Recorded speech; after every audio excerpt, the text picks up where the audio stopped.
वृंदावन के 7 रहस्यमय मंदिर जहां गए बिना अधूरी है आपकी यात्रा। क्या आपने कभी सोचा है कि मथुरा वृंदावन की यात्रा में इतनी भीड़ अचानक क्यों बढ़ गई? आखिर ऐसा क्या है कि दुनिया के कोने कोने से लोग यहाँ खींचे चले आते हैं? और क्या आप जानते हैं इस पावन नगरी के कुछ ऐसे मंदिर भी हैं जहाँ गए बिना आपकी यात्रा अधूरी मानी जाती है।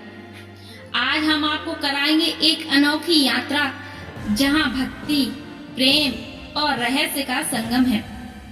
क्या आपको पता है कि वृंदावन की यात्रा तब तक अधूरी रहती है जब तक आप उन गुप्त और प्राचीन मंदिरों में दर्शन नहीं कर लेते जिनका नाम तक बहुत कम लोगों को मालूम है।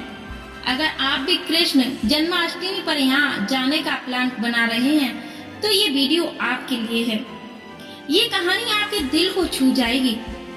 वीडियो को अंत तक देखें ताकि अगली बार आपकी यात्रा भी अधूरी ना रह जाए, क्योंकि आज हम आपको बताएंगे वो रहस्य और मंदिर जो आपकी यात्रा को न सिर्फ पूरी करेंगे बल्कि आपको कृष्ण धाम की दिव्य अनुभूति भी देंगे। राधे राधे दोस्तों, स्वागत है आपका हमारे YouTube चैनल कथाओं का सागर में, जहाँ हर एक कहानी आपके मन में उमंग भरती है और घर बैठे उन तमाम मंदिरों के दर्शन भी करवाते हैं जिनके बारे में शायद ही आपने सुना या देखा होगा। यही इस चैनल की खासियत है। तो दोस्तों, अगर आप भी भारत दर्शन करना चाहते हैं तो इस चैनल को जल्दी से सब्सक्राइब कर लीजिए और वीडियो को लाइक कर दीजिए, क्योंकि ये आपके लिए फ्री है और मेरे लिए यह एक प्रेरणा। आपका एक लाइक और कमेंट मुझे और मंदिरों की खोज और उनका इतिहास और रोचक जानकारी के बारे में वीडियो बनाने के लिए प्रेरित करता है। तो दोस्तों, कमेंट में जल्दी से राधे राधे लिखिए, क्योंकि आज हम आपको ले जाएंगे हम सबके चहेते मंदिर वृंदावन मंदिर में, जहां हर साल भीड़ बढ़ती जा रही है। वहां के लोगों के मन में श्रद्धा और भक्ति को देखकर आप भी कह उठेंगे राधे राधे। तो प्रेम से बोलिए राधे राधे। दोस्तों, यमुना के निर्मल तट पर जहां हर हवा की ससराहट में राधा कृष्ण की मधुर लीला की सुगंध घुली है, वही है मथुरा और वृंदावन। यहाँ की यात्रा केवल एक तीर्थ यात्रा नहीं, यह है आत्मा की परिक्रमा। दोस्तों, वृंदावन की हर सांस पर राधा नाम लिखा है। यहाँ के पशु पक्षी भी राधामय हैं। यहाँ की हवाओं में भी राधा का नाम गूंजता है।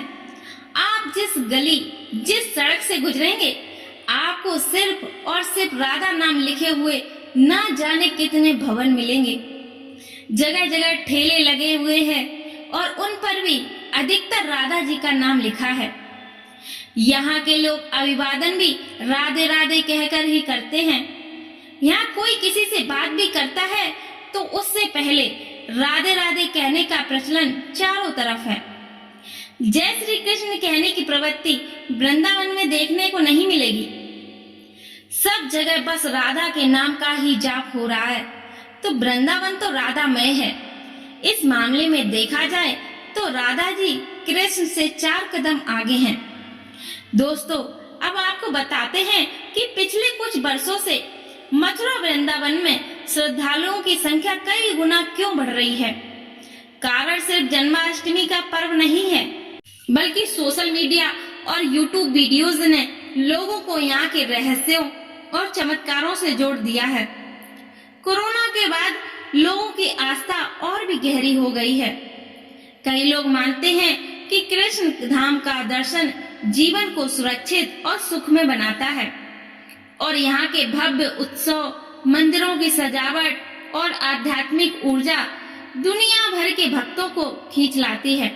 और इसीलिए कहते हैं कि वृंदावन सिर्फ मंदिरों का शहर नहीं, यह स्वयं श्री कृष्ण की लीलाओं का जीवंत साक्षी है। मान्यता है कि यहाँ की 5 कोस परिक्रमा के भीतर आने वाले 7 देवालय के दर्शन के बिना यात्रा अधूरी रहती है। तो चलिए हम आपको लेकर चलते हैं 7 देवालय के दर्शन कराने, जिससे आपकी यात्रा अधूरी ना रह जाए। दोस्तों, वृंदावन में आपका स्वागत है। 7 देवालय, 7 प्राचीन मंदिर, 7 अद्वितीय भाव से। तो उनमें से सबसे पहला मंदिर है गोविंद देव मंदिर, जहां श्री कृष्ण की भव्य मूर्ति भक्तों को मोहित करती है। सबसे पहले बात करते हैं प्राचीन गोविंद देव मंदिर की, जिसका निर्माण राजा मानसिंह ने 16वीं शताब्दी में कराया था।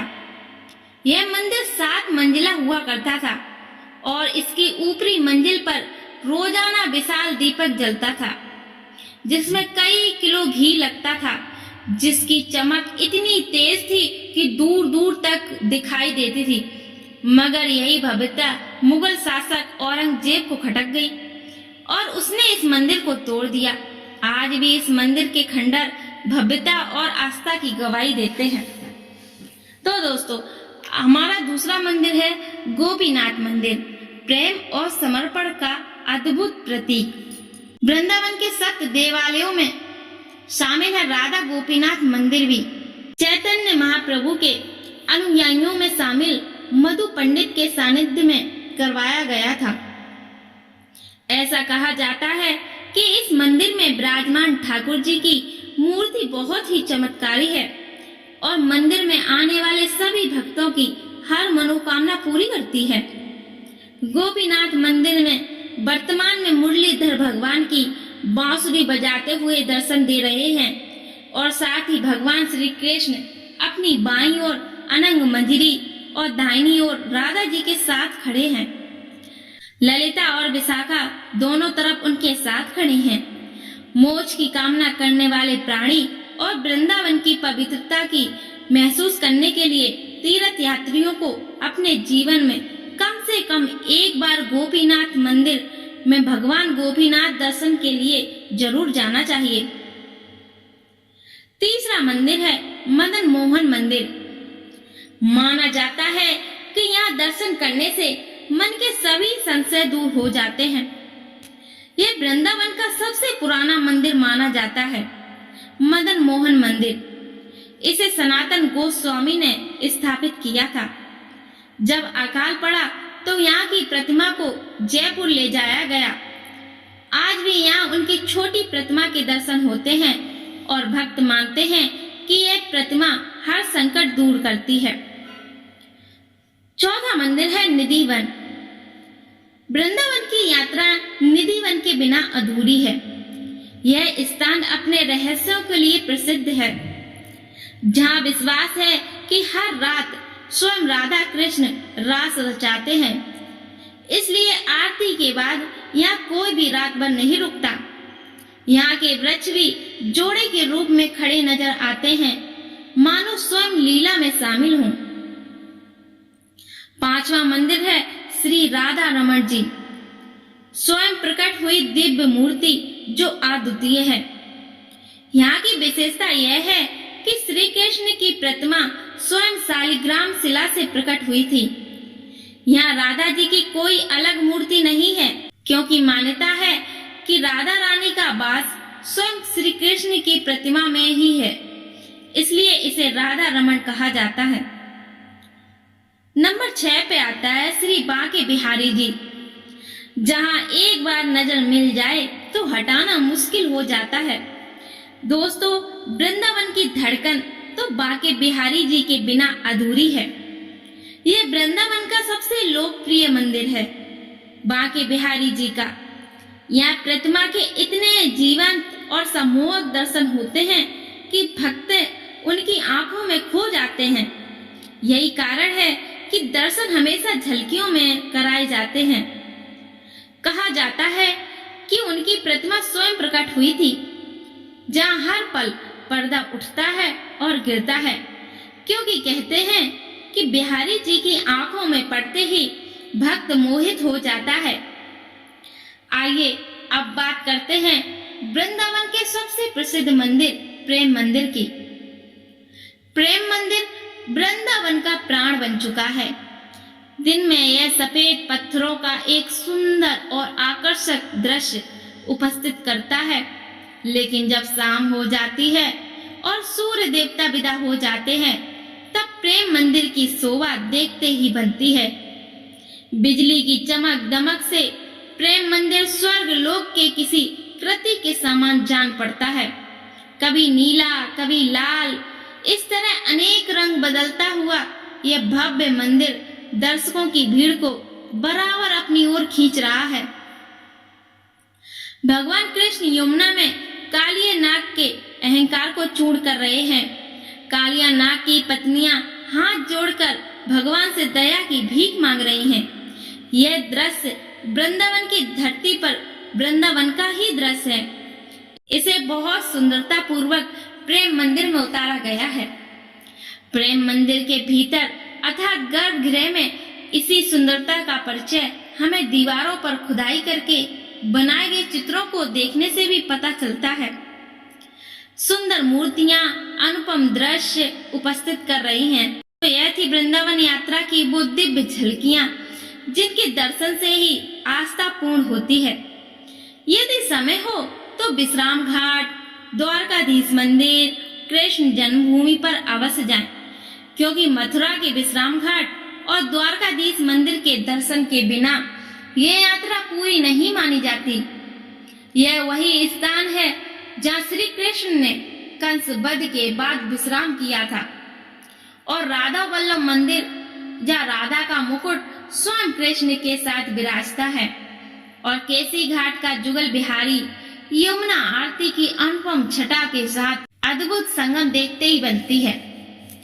श्री जुगल बिहारी जी राधा कृष्ण के संगम की अनुपम झलक। यहाँ और भी अन्य पावन स्थल हैं। कृष्ण जन्मभूमि के पीछे स्थित आदि केशव मंदिर भी अद्वितीय है।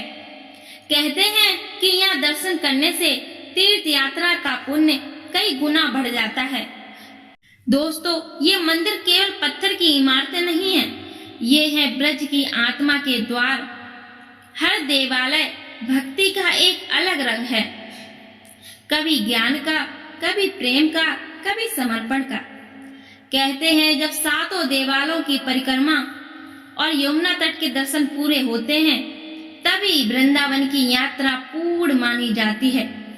तो दोस्तों, जब भी आए बस इतना याद रखिए, वृंदावन आपको बुलाता नहीं, वृंदावन आपको चुनता है।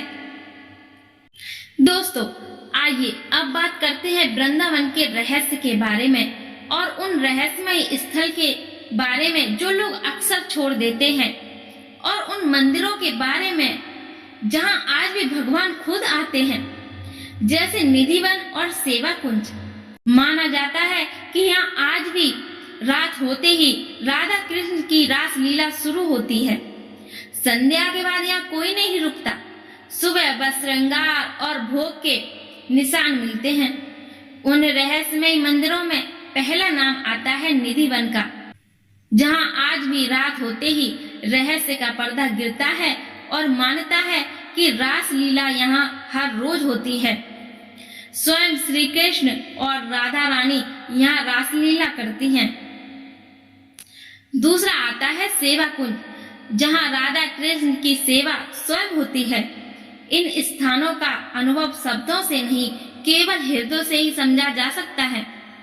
निधिवन के पास ही है सेवा कुंज, जहाँ मान्यता है कि स्वयं राधा कृष्ण आज भी रात में विहार करने आते हैं, इसलिए यहाँ रात को ताला लगा दिया जाता है। भक्त मानते हैं कि ये स्थान आज भी जीवित भक्ति और प्रेम का प्रतीक है। दोस्तों, ऐसा कहा जाता है कि वृंदावन आपको तभी बुलाता है जब श्री कृष्ण की इच्छा होती है। यहाँ आकर केवल मंदिर दर्शन ही नहीं, बल्कि आत्मा को गहराई तक छू लेने वाला अनुभव भी मिलता है। अगर आप इस कृष्ण जन्माष्टमी पर मथुरा वृंदावन जा रहे हैं, तो कोशिश करें कि इन मंदिरों और रहस्यमय स्थलों के दर्शन जरूर करें, क्योंकि कहते हैं जब तक राधा कृष्ण आपको बुलाए नहीं, तब तक वृंदावन का रास्ता आपके लिए नहीं खुलता। तो क्या आपको लगता है कि इस जन्माष्टमी आपका भी बुलावा आया है? कमेंट में जय श्री राधे लिखकर बताएं, और अगर आप भी जा चुके हैं तो अपना अनुभव भी जरूर साझा करें। तो दोस्तों बताइए, अगर आपको भी वृंदावन से बुलावा मिले तो सबसे पहले आप किस मंदिर में दर्शन करने जाएंगे? अब सवाल आपसे है, इनमें से कौन सा मंदिर या स्थान आप सबसे पहले देखना चाहेंगे? क्या आपने इनमें से किसी स्थान की यात्रा पहले की है? कमेंट में जरूर बताइए। अगर आपको वीडियो पसंद आया हो तो लाइक करें, शेयर करें और सब्सक्राइब करना ना भूलें, ताकि और भी भक्तों तक यह दिव्य यात्रा पहुंच सके। जय श्री राधे, जय श्री कृष्णा, राधे राधे दोस्तों।